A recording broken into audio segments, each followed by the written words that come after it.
Hello दोस्तों, कैसे हैं आप सब। हित स्टडी ग्रुप में आप सभी का हार्दिक स्वागत।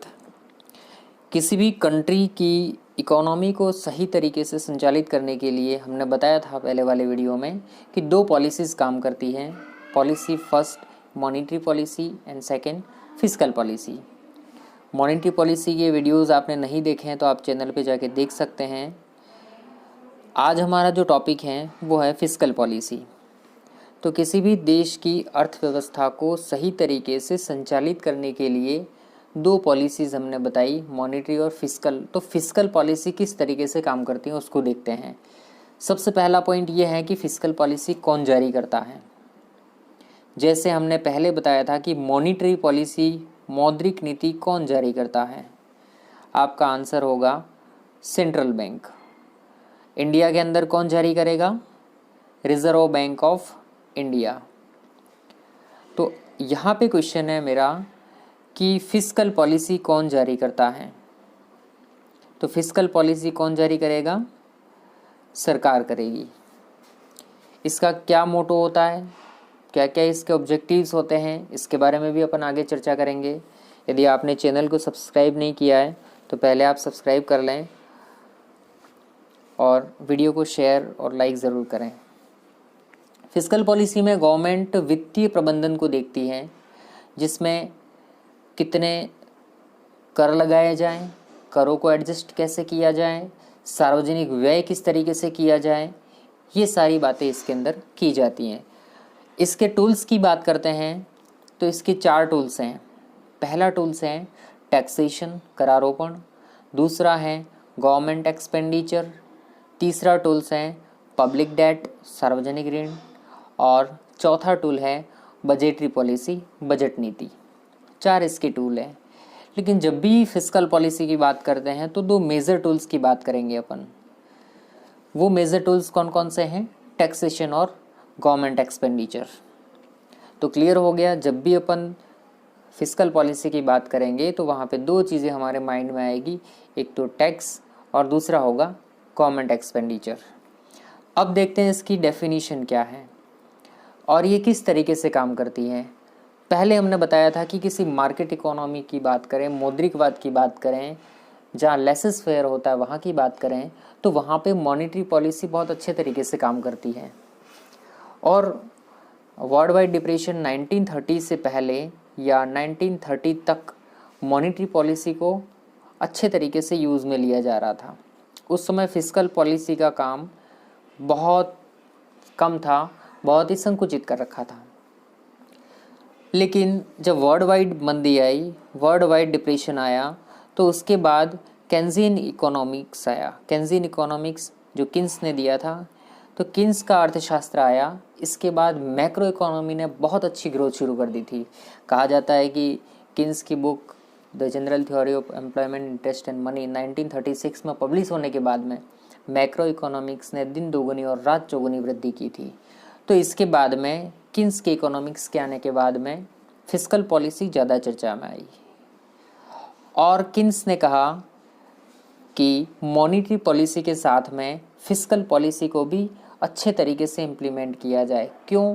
क्योंकि फिस्कल पॉलिसी में गवर्नमेंट इंटरवेंशन, गवर्नमेंट इंटरफियर होता है, सरकार जारी करती है। तो यदि रिजर्व बैंक की मॉनेटरी पॉलिसी के साथ साथ में ये एक सिस्टर्स स्ट्रेटजी के रूप में यदि फिस्कल पॉलिसी को साथ में इम्प्लीमेंट किया जाए तो इसके नतीजे बहुत अच्छे मिलेंगे। तो जब भी मार्केट के अंदर, जब भी एक इकोनॉमी के अंदर जहाँ पे प्लान्ड इकोनॉमी है, जैसे अपन इंडिया की बात करें जो मिक्स्ड इकोनॉमी है, जिसमें प्राइवेट प्लस पब्लिक दोनों सेक्टर की भूमिका होती है, जहाँ पे पूंजीवाद और योजनाबद्ध अर्थव्यवस्था दोनों का मिश्रित रूप होता है, वहाँ पे मॉनेटरी प्लस फिस्कल पॉलिसी यदि दोनों नीतियों को एक साथ लागू किया जाए तो इसके नतीजे बहुत ही अच्छे मिलते हैं। तो हमने ये बताया कि फिस्कल पॉलिसी है वो एक सिस्टर्स स्ट्रेटजी के रूप में मॉनेटरी पॉलिसी के साथ में काम करती है। तो ये दोनों ही नीतियाँ जो मार्केट में, जैसे मॉनेटरी पॉलिसी का काम क्या होता है, मनी फ्लो को कंट्रोल करना। फिस्कल पॉलिसी का काम भी वही है कि वित्तीय प्रबंधन करना, किसी न किसी तरीके से मनी के फ्लो को कंट्रोल करना है। तो मॉनेटरी पॉलिसी में रिजर्व बैंक अपने तरीके से उसके जो दो टूल्स हैं, क्वांटिटेटिव टूल्स और क्वालिटेटिव टूल्स, उनके ज़रिए मनी फ्लो को कंट्रोल करता है। जबकि फिस्कल पॉलिसी क्या करती है, या तो टैक्सेशन करेगी या फिर गवर्नमेंट एक्सपेंडिचर के द्वारा, इन दो टूल्स के द्वारा वो इकोनॉमी के अंदर मनी फ्लो को कंट्रोल करने का काम, या रिसेशन से बाहर निकलने का काम, या इन्फ्लेशन को कंट्रोल करने का काम करती हैं। अब देखते हैं अपन कि इसकी डेफिनेशन क्या है।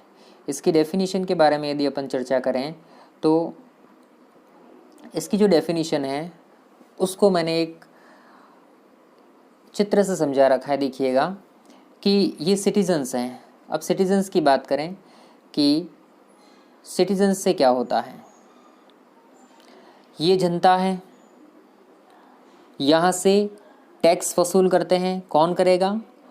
गवर्नमेंट वसूल करेगी। तो गवर्नमेंट से टैक्स कहाँ जाता है? तो ये सार्वजनिक आय हो गई। इस सार्वजनिक आय का क्या उपयोग होगा? ये सरकार सरकारी खर्चों के रूप में, पब्लिक एक्सपेंडिचर के रूप में कहाँ व्यय करेगी? उसी जनता पर। एक्सपेंडिचर हुआ, किस पर खर्च किया? वही पब्लिक पर, जनता पर खर्च किया। जनता से टैक्स लिया और जनता पर खर्च किया। लेकिन ये आवश्यक नहीं है कि जिससे टैक्स लिया उस पर खर्च करें, क्योंकि टैक्स एक अनिवार्य भुगतान है। इसके बदले में किसी भी प्रतिफल की आशा नहीं की जा सकती है। तो गवर्नमेंट ने यहाँ टैक्स लेके ज़रूरतमंद लोगों के लिए कोई स्कीम्स चला दी, या कोई ट्रांसफ़र पेमेंट के थ्रू लोगों को फ़ायदा पहुँचाया। अब आगे देखिएगा, इसकी डेफिनेशन की बात करें तो राजकोषीय नीति क्या है? सरकार के राजस्व संग्रहण, जिसको अपन कहते हैं टैक्सेशन, और गवर्नमेंट एक्सपेंडिचर, सरकारी व्यय, सार्वजनिक व्यय के समुचित नियमन, उसको कैसे कंट्रोल करना और उससे अर्थव्यवस्था को एक सही दिशा में संचालित करना ही राजकोषीय नीति कहलाता है। राजकोषीय नीति का ये प्रमुख काम होता है। क्लियर हो गया होगा? स्क्रीनशॉट ले लें आप इसका। आगे देखिएगा कि राजकोषीय नीति के टूल्स क्या हैं। वैसे मैंने पहले चर्चा की कि इसके टूल्स की चर्चा करेंगे यदि अपन, तो इसके मेजर टूल्स 4 हैं। कौन कौन से हैं? पहला टूल टैक्सेशन, दूसरा टूल गवर्नमेंट एक्सपेंडिचर, तीसरा टूल है इसका पब्लिक डेट, जिसको कहते हैं सार्वजनिक ऋण, और चौथा टूल है इसका बजटरी पॉलिसी। लेकिन यहाँ हम मेजर 2 टूल्स की चर्चा करेंगे। फर्स्ट टूल्स है इसका पब्लिक रेवेन्यू, जिसको अपन कहते हैं टैक्सेशन। दूसरा इसका है मेजर टूल पब्लिक एक्सपेंडिचर। इसके 2 टूल हो गए, एक तो आय कैसे अर्जित करना और व्यय कैसे करना। 2 बातें यहाँ पे देखेंगे अपन। अब फर्स्ट टूल देखिए इसका पब्लिक रेवेन्यू, जिसे अपन कहते हैं सार्वजनिक आय। अब ये सार्वजनिक आय कितने तरीके से अर्जित कर सकती है सरकार इस पॉलिसी के माध्यम से? 2 तरीके से। कौन कौन से 2 तरीके हो गए? पहला तरीका हो गया रेवेन्यू रिसीप्ट्स, राजस्व प्राप्तियाँ, और दूसरा तरीका हो गया इसका कैपिटल रिसीप्ट्स, पूंजीगत प्राप्तियाँ। बहुत इंटरेस्टिंग है, देखिएगा कि राजस्व प्राप्तियों और पूंजीगत प्राप्तियों में क्या अंतर है। यदि क्वेश्चन पूछ लिया गया कि रेवेन्यू रिसीप्ट्स और कैपिटल रिसीप्ट्स में क्या डिफरेंस है, देखिएगा आपके पास नोटबुक है तो नोट कर लीजिएगा। रेवेन्यू रिसीप्ट्स क्या होती है? बहुत इजी तरीके से बता रहा हूँ मैं आपको कि रेवेन्यू रिसीप्ट्स, जिसको अपन राजस्व प्राप्तियाँ कहते हैं, इसको अपन सिंपली समझें कि बार बार की आय जिसे वापस न करना पड़े। किसे कहेंगे? राजस्व प्राप्तियों से अभिप्राय बार बार की आय जिसे वापस न करना पड़े, जैसे टैक्स और नॉन टैक्स, फीस, फाइन्स। तो ऐसी प्राप्तियां जो बार बार प्राप्त होती है सरकार को और उसे वापस भी नहीं करना पड़ता है। तो इसकी एक और डेफिनेशन हमारे सामने आती है। क्या हुआ कि इसे वापस नहीं करना पड़े, इसका मतलब ये हो गया कि वापस नहीं करना है तो हमारे पास, मतलब सरकार के पास कोई लायबिलिटीज़ नहीं होती है इसकी, कि सरकार की कोई देनदारियाँ उत्पन्न नहीं होगी। नंबर 1 कि राजस्व प्राप्तियों से कोई सरकार के पास या सरकार की कोई देनदारियाँ उत्पन्न नहीं होती है, कोई लायबिलिटीज़ नहीं होती है। नंबर 2, और न ही सरकार की किसी परिसंपत्ति में कमी होती है। क्लियर हो गया? न तो देनदारियाँ उत्पन्न होगी क्योंकि इसे वापस नहीं करना है, तो लायबिलिटीज़ नहीं बनती है कोई। और दूसरी बात हो गई कि न ही किसी परिसंपत्ति में कमी होती है। क्लियर हो गया कि राजस्व प्राप्तियाँ बार बार की आय हैं जिससे वापस न करना पड़े, जैसे टैक्स और नॉन टैक्स से होने वाली सरकार की आय। और क्या कह सकते हैं अपन कि इससे सरकार की कोई देनदारियाँ उत्पन्न नहीं होती है। और नंबर 2, न ही सरकार की किसी परिसंपत्ति में कमी होती है। क्लियर है यहाँ तक? अब दूसरा देख लीजिए, कैपिटल रिसिप्ट्स, पूंजीगत प्राप्तियाँ क्या हैं। पूंजीगत प्राप्तियों को देखिएगा आप कि पूंजीगत प्राप्तियाँ क्या है, कैपिटल रिसिप्ट्स क्या है। कैपिटल रिसिप्ट्स को देखिए आप कि अब वहाँ हमने बोला था रेवेन्यू रिसिप्ट्स में कि बार बार की आय, लेकिन कैपिटल रिसिप्ट्स में अपन कहेंगे एक बार की आय जिसे वापस भी करना पड़े। जस्ट अपोजिट है कि एक बार की आय या ऐसी आय जिसे हमें वापस करना पड़े, तो उसे अपन कहेंगे पूंजीगत आय। जैसे कैसे अर्जित कर सकते हैं, या तो उससे कोई न कोई देनदारियाँ उत्पन्न होगी, मतलब ऐसी इनकम सरकार की या ऐसे स्रोतों से इनकम जिससे सरकार की देनदारियाँ उत्पन्न होती है, जिसे सरकार को वापस करना पड़ता है। जैसे लोन लिया है तो लोन को वापस भी करना पड़ेगा। या फिर किससे ले सकते हो, या फिर देखो पहला हो गया किसी, या तो देनदारियाँ उत्पन्न होगी नंबर 1, या फिर वो परिसंपत्ति में कमी करके कैपिटल रिसिप्ट्स गेन कर सकती है।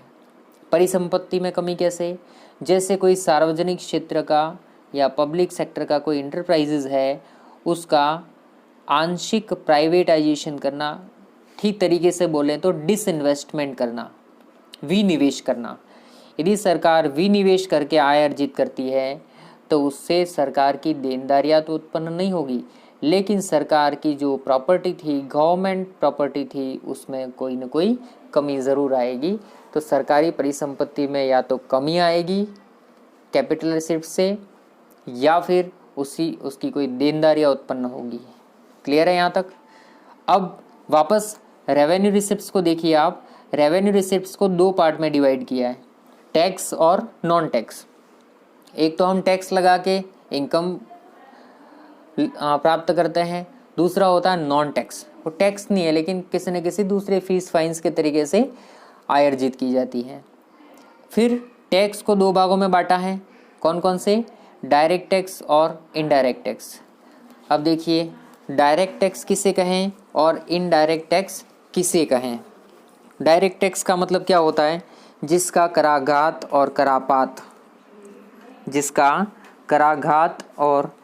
करापात दोनों किस पर हो, एक ही व्यक्ति पर हो, तो उसे कहेंगे डायरेक्ट टैक्स। और जिसका कराघात और करापात अलग अलग व्यक्तियों पर हो, उसे अपन कहेंगे इनडायरेक्ट टैक्स। बहुत ही सिंपल तरीके से बता दूं, डायरेक्ट टैक्स जैसे, वैसे ये एग्जाम्पल सही नहीं है लेकिन फिर भी आप समझने के हिसाब से देख सकते हैं। मुझे गुस्सा आता है, यदि मुझे गुस्सा आता है तो मैंने पास वाले को एक थप्पड़ मार दी। वो मेरा स्टूडेंट है, उसको यदि मैंने थप्पड़ मारी तो उसको गुस्सा तो ज़रूर आएगा, लेकिन वो वापस मुझे थप्पड़ मारने की कंडीशन में नहीं है। तो क्या हुआ, कराघात लगी भी उसको और सहन भी उसी को करना है।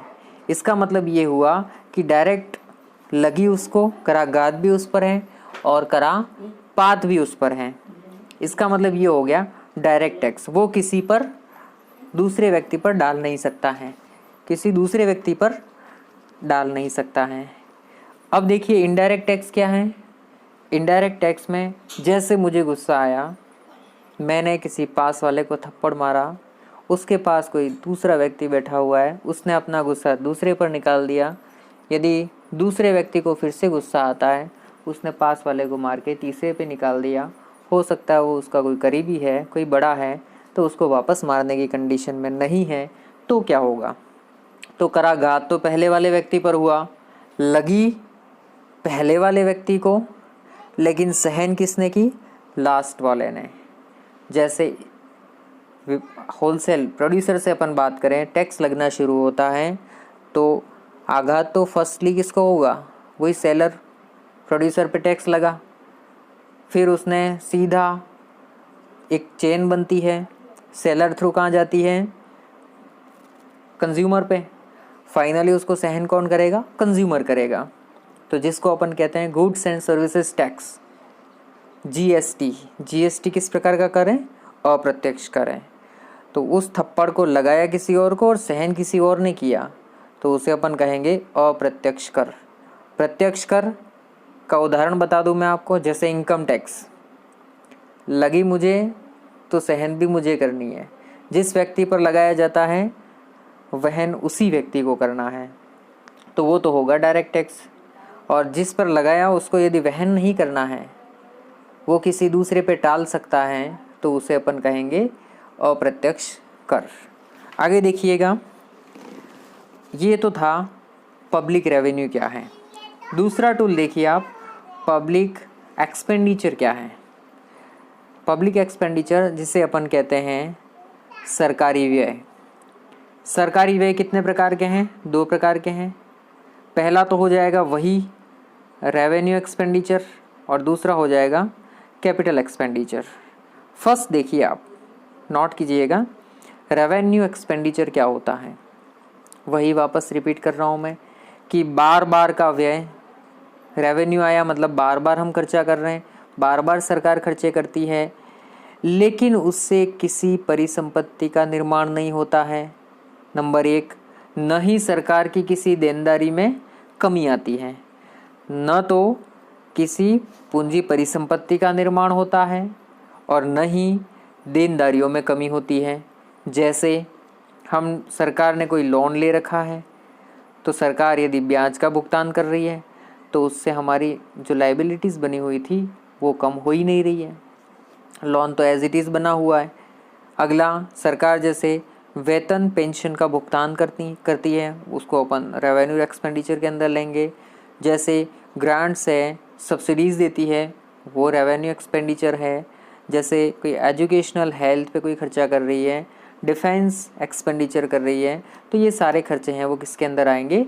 रेवेन्यू एक्सपेंडिचर, राजस्व व्यय के अंदर आएंगे। दूसरा देखिएगा, कैपिटल एक्सपेंडिचर क्या है, पूंजीगत व्यय क्या होते हैं। अब वही एक बार वाली बात आ गई, एक बार का व्यय। इससे या तो क्या होगा? पूंजी परिसंपत्ति का निर्माण होगा, या तो किसी संपत्ति का निर्माण होगा, परिसंपत्ति का, या फिर हमारी कोई न कोई देनदारियाँ कम होगी। 2 बातें होगी यहाँ पे। जैसे देखिए आप, सरकार ने कोई कंस्ट्रक्शन किया, जैसे रोड बना दिया, ब्रिज बना दिया, बिल्डिंग बना दी, तो ये हमारी प्रॉपर्टी फॉर्मेशन हो गया। तो या तो क्या हुआ? पूंजी परिसंपत्ति का निर्माण हो गया, या फिर क्या होगा? देनदारियों में कमी। जैसे हमने कोई लोन ले रखा था और उस लोन को हमने चुका दिया, लोन के मूलधन को हमने चुका दिया, तो क्या हुआ? यहाँ पे ये हुआ कि हमारी देनदारियों में कमी हो गई। या जैसे हमने भूमि और मशीनरी खरीद ली, तो उससे क्या हुआ? कोई न कोई प्रॉपर्टी फॉर्मेशन हुआ। क्लियर है यहाँ तक? सरकार के 2 टूल्स हैं, public revenue, public expenditure. Public revenue के अंदर 2 तरीके से पढ़ सकते हैं इसको। 2 प्रकार की रेवेन्यू होती है। पहली रिसिप्ट्स होती है रेवेन्यू रिसिप्ट्स, दूसरी होती है कैपिटल रिसिप्ट्स। रेवेन्यू रिसिप्ट्स को अपन फिर 2 टाइप से बांट सकते हैं, टैक्स एंड नॉन टैक्स।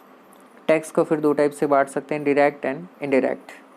इसी तरीके से पब्लिक एक्सपेंडिचर को भी 2 पार्ट में डिवाइड कर सकते हैं, रेवेन्यू एक्सपेंडिचर और कैपिटल एक्सपेंडिचर। आगे देखिएगा, राजकोषीय नीति के उद्देश्य क्या होते हैं। राजकोषीय नीति के क्या क्या मोटो हैं उसको देख लेंगे अपन, कि राजकोषीय नीति के मुख्य उद्देश्य क्या है। पहला उद्देश्य राजकोषीय नीति का पूर्ण रोजगार की स्थिति को बनाए रखना। पहला उद्देश्य है पूर्ण रोजगार, फुल एम्प्लॉयमेंट।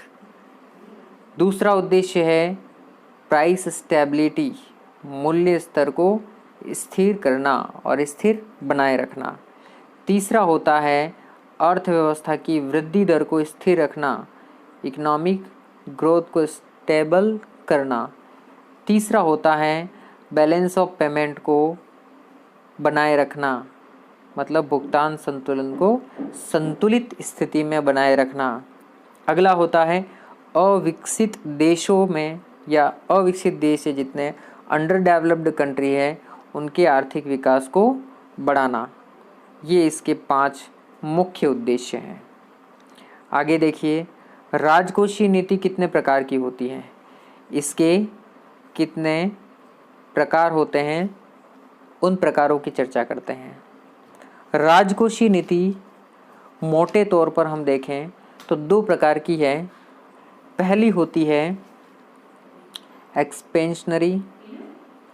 एक्सपेंशनरी क्या होती है, विस्तारवादी फिस्कल पॉलिसी क्या है वो देखें।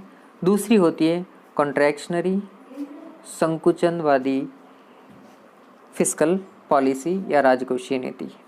देखिएगा यदि विस्तारवादी राजकोषीय नीति है तो क्या होता है। सबसे पहले क्वेश्चन ये आएगा कि विस्तारवादी नीति कब लागू की जाती है, विस्तारवादी राजकोषीय नीति कब लागू की जाएगी। तो विस्तारवादी राजकोषीय नीति तब लागू की जाएगी जब मार्केट में क्या है, रिसेशन है, डिफ्लेशन है। यदि मार्केट में सुस्ती या मंदी है तो उस समय कौन सी नीति लागू करेगी सरकार, एक्सपेंशनरी फिस्कल पॉलिसी, विस्तारवादी राजकोषीय नीति। अब इसके अंदर क्या करने का प्रयास किया जाएगा, क्योंकि मार्केट में मनी की सप्लाई क्या है, कम है। मार्केट में मनी की सप्लाई कम है और अनएम्प्लॉयमेंट ज़्यादा है। ऐसी कंडीशन में विस्तारवादी नीति को लागू करती है सरकार। तो ऐसे में क्या होगा देखिएगा, तो यहाँ पे सरकार 2 मेजर्स अप्लाई करती है। मेजर फर्स्ट होता है टैक्स, मेजर सेकंड होता है गवर्नमेंट एक्सपेंडिचर। पहला देखिएगा आप टैक्स। अब गवर्नमेंट टैक्स को क्या करें, पहला मेजर है टैक्स, दूसरा मेजर है गवर्नमेंट एक्सपेंडिचर। तो पहला मेजर देखिएगा आप कि गवर्नमेंट टैक्सेस को क्या करेगी, जब मार्केट में रिसेशन है, सुस्ती है, मंदी है, ऐसी स्थिति में लोगों के पास में पैसा कम है तो सरकार क्या करेगी, ये डाउन एरो कर रखा है, सरकार टैक्सेस को कम कर देगी। जैसे ही सरकार टैक्सेस को कम करेगी लोगों की डिस्पोजेबल पर्सनल इनकम धीरे धीरे ज़्यादा होगी। इसलिए ज़्यादा होगी क्योंकि उनको टैक्स के रूप में पे कम करना पड़ेगा, तो उनके पास में डीपीआई जो है वो ज़्यादा रहेगी। दूसरा मेजर्स देखिएगा गवर्नमेंट एक्सपेंडिचर, सरकारी व्यय को क्या करेगी, अब साइड एरो लगा रखा है। ऐसी कंडीशन में यदि सुस्ती है तो बाज़ार में मनी सप्लाई को बढ़ाने के लिए सरकार क्या करेगी, सरकारी खर्चों को बढ़ा देगी, सरकारी खर्चों को बढ़ा देगी। हम देखते हैं कि गवर्नमेंट एक्सपेंडिचर बढ़ेंगे तो क्या होगा, यदि गवर्नमेंट के एक्सपेंडिचर, जैसे अपन ने देखा कि माना कि कोई बड़ा प्लांट गवर्नमेंट लगा रही है, कोई बहुत बड़ा हॉस्पिटल बना रही है, बिल्डिंग बना रही है, तो उससे क्या हुआ, बहुत सारी चीज़ें परचेज करनी पड़ेगी, बहुत सारी चीज़ों की खरीद करनी पड़ेगी। ऐसी कंडीशन में क्या होगा, फैक्टर ऑफ प्रोडक्शन ज़्यादा काम करेंगे क्योंकि चीज़ों की खरीद करनी है तो उत्पादन बढ़ाना है, उत्पादन बढ़ाएंगे तो उत्पादन के साधन ज़्यादा लगेंगे, उत्पादन के साधन लगेंगे इसका मतलब एम्प्लॉयमेंट जनरेशन होगा, एम्प्लॉयमेंट जनरेशन होगा तो इनकम जनरेट होगी, लोगों की आय बढ़ेगी तो उनका स्टैंडर्ड ऑफ लिविंग बढ़ेगा, तो उनकी वापस डिमांड बढ़ेगी। तो धीरे धीरे रिसेशन की कंडीशन से हम निकल के सामान्य स्थिति की ओर आएंगे। तो किससे हुआ ये, गवर्नमेंट एक्सपेंडिचर के बढ़ने से। टैक्स को घटाने से क्या होगा देखिएगा, यदि हमने टैक्स को घटा दिया तो हमारी कौन सी इनकम, डिस्पोजेबल पर्सनल इनकम, खर्च योग्य व्यक्तिगत आय क्या हो जाएगी, बढ़ जाएगी। तो इससे क्या करेंगे, हम ज़्यादा मात्रा में खरीद पाएंगे, वस्तुएं खरीद पाएंगे, या फिर हम अधिक इन्वेस्ट भी कर पाएंगे। तो इससे धीरे धीरे हम रिसेशन से वापस रिकवरी की कंडीशन में आएंगे, पुनरुत्थान की ओर लौटेंगे, और इस तरीके से अर्थव्यवस्था को संतुलित किया जा सकता है। अगला देखिएगा, कॉन्ट्रैक्शनरी पॉलिसी कैसे काम करती है, कॉन्ट्रैक्शनरी फिस्कल पॉलिसी किस तरीके से काम करती है। यहाँ पे भी दो मेजर्स हैं, taxes and government expenditure. Just opposite काम करेगी। मार्केट में क्या है, बूम की कंडीशन है, मार्केट में इन्फ्लेशन है, मुद्रास्फीति है, तेजी है, तो उस समय क्या होगा, सरकार क्या करेगी, उस समय टैक्सेस को बढ़ा देगी, ताकि लोगों की जो डिस्पोजेबल पर्सनल इनकम है वो क्या हो जाए, कम हो जाए, लोगों के पास खर्च करने के लिए पैसा कम हो जाए, ताकि मार्केट में मुद्रा की मात्रा को कम किया जा सके। तो टैक्स ज़्यादा देना पड़ेगा तो लोगों के पास में पैसा कम रहेगा, लोगों के पास पैसा कम रहेगा तो डिमांड कम हो जाएगी, इन्वेस्टमेंट कम हो जाएंगे, तो धीरे धीरे यही वही वापस साइकिल जो चलता है वो साइकिल चल के मार्केट में मनी कंट्रोल हो जाएगा। दूसरा मेजर्स, गवर्नमेंट एक्सपेंडिचर को घटा देगी, सरकारी खर्चों को कम कर देगी। जैसे ही सरकारी खर्चों को कम किया तो क्या होगा, वापस देखिए सरकारी खर्चे कम होंगे तो अनएम्प्लॉयमेंट बढ़ेगा, क्योंकि कर्मचारियों की छटनी होना शुरू हो जाएगी। जब मार्केट में डिमांड नहीं होगी तो कर्मचारियों की छटनी होगी, क्योंकि वहाँ पे फैक्टर ऑफ प्रोडक्शन का यूजेज नहीं रहा, उनको कम लिया जाएगा, कम मात्रा में उपयोग में लिया जाएगा, क्योंकि मांग नहीं है। तो ऐसी स्थिति में उनकी आय कम हो जाएगी, आय कम होगी तो स्टैंडर्ड ऑफ लिविंग कम हो जाएगा या अच्छे स्तर का नहीं होगा, तो उनकी डिमांड वापस कम हो जाएगी और वही साइकिल वापस शुरू हो जाएगा। यहाँ तक क्लियर है कि विस्तारवादी नीति में टैक्सेस को कम करते हैं, सरकारी खर्च को बढ़ाते हैं। संकुचित नीति में क्या करते हैं, टैक्सेस को बढ़ाते हैं और सरकारी खर्च को कम करते हैं। देखा होगा रिसेशन की कंडीशन या सुस्ती की स्थिति में हम देखते हैं कि कभी कभार गवर्नमेंट एक लीफ रैकिंग कार्यक्रम चलाती है। लीफ रैकिंग, अब लीफ रैकिंग क्या होता है, पत्ते बिनने वाला काम। जब जैसे सुस्ती की स्थिति है तो सरकारी खर्च को बढ़ाना है, तो जैसे मनरेगा काम को ले लीजिए आप, इसको मैं फॉर एग्जांपल बता दूं, नरेगा काम है। नरेगा वाले कामों में कोई पक्के काम नहीं होते, कच्चे काम होते हैं कि इस साल आपने काम मेड़बंदी की, मिट्टी डाली, बारिश से पहले डलवाएंगे, बारिश आई और वो मिट्टी वापस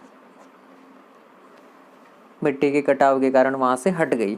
अगले साल वापस काम शुरू होगा, वहाँ पे मिट्टी डालेंगे अपन, वापस बारिश आएगी, वापस वो मिट्टी का कटाव होगा, वापस डालेंगे। तो ये लीफ रैकिंग स्कीम्स है। गवर्नमेंट जानबूझ के घर पे पैसा सीधा देना नहीं चाहती है, नहीं तो इससे क्या होगा, लोग बेकार सा महसूस करेंगे और लोग आलसी हो जाएंगे। तो सरकार कुछ न कुछ काम करवा के पैसा देती है, तो उसको कहते हैं अपन लीफ रैकिंग। चाहे पत्ते ही बिनवा लो, लेकिन काम करके ही पैसे देंगे। यहाँ तक क्लियर होगा। तो वीडियो में जहाँ तक मुझे लगता है फिस्कल पॉलिसी क्लियर हो गई होगी।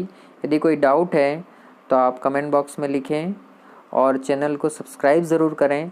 ज़्यादा से ज़्यादा वीडियो को शेयर करें और लाइक करें। Thank you.